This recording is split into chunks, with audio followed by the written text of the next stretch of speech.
యేసుక్రీస్తు నామములో మీ అందరికీ శుభములు. ఈరోజు మనము లోక సువార్త నుండి ప్రశ్నలు మరియు జవాబులు తెలుసుకుందాం.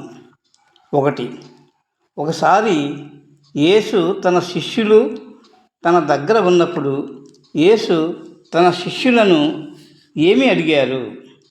జవాబు: ఒకసారి యేసు తన శిష్యులు తన దగ్గర ఉన్నప్పుడు యేసు నేనెవడనని జనసమూహములు చెప్పుకొనుచున్నావని అడిగాను. 2. నేనెవడనని జనసమూహము చెప్పుకొనుచున్నారని యేసు అడిగిన దానికి ఆయన శిష్యులు ఏమి సమాధానం చెప్పారు? జవాబు: యేసు శిష్యులు బాప్తిస్మమిచ్చు యోహానని కొందరు, ఏలియా అని కొందరు, పూర్వకాలపు ప్రవక్తకుడు లేచినని మరికొందరు చెప్పుకొనుచున్నారని యేసుతో చెప్పిరి. 3. మీరైతే నేనెవడనని అనుకొనుచున్నారని యేసు తన శిష్యులను అడిగాను. జవాబు: నేనెవడనని మీరు అనుకొనుచున్నారు అని యేసు తన శిష్యులను అడిగినప్పుడు పేతురు నీవు దేవుని క్రీస్తు అనెను. 4.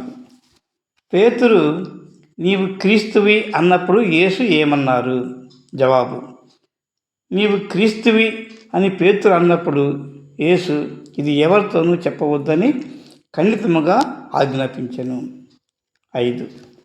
యేసు తన శిష్యులకు ఇంకా ఏమి చెప్పాను? జవాబు: యేసు తన శిష్యులతో మనుష్య కుమారుడు బహుశ్రమలు పొంది పెద్దల చేతను, ప్రధాన యాజకుల చేతను, శాస్త్రుల చేతను విసర్జించబడి చంపబడి మూడవ దినమున లేచుట అగత్యమని చెప్పాను. 6. తనను వెంబడింపగోరువాడు ఎట్లుండవాలనని యేసు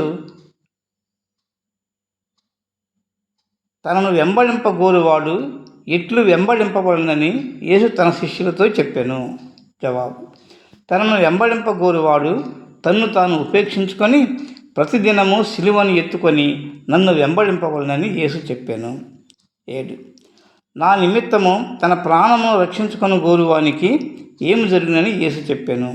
జవాబు: నా నిమిత్తము తన ప్రాణమును రక్షించుకొని గోరువాడు దానిని పోగొట్టుకునని యేసు చెప్పాను.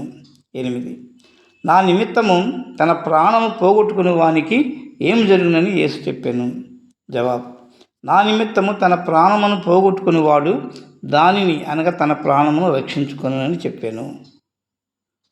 ఈ వీడియో మీకు నచ్చినట్లయితే లైక్ చేయండి, షేర్ చేయండి, సబ్స్క్రైబ్ చేయండి మరియు కామెంట్ కూడా పెట్టండి.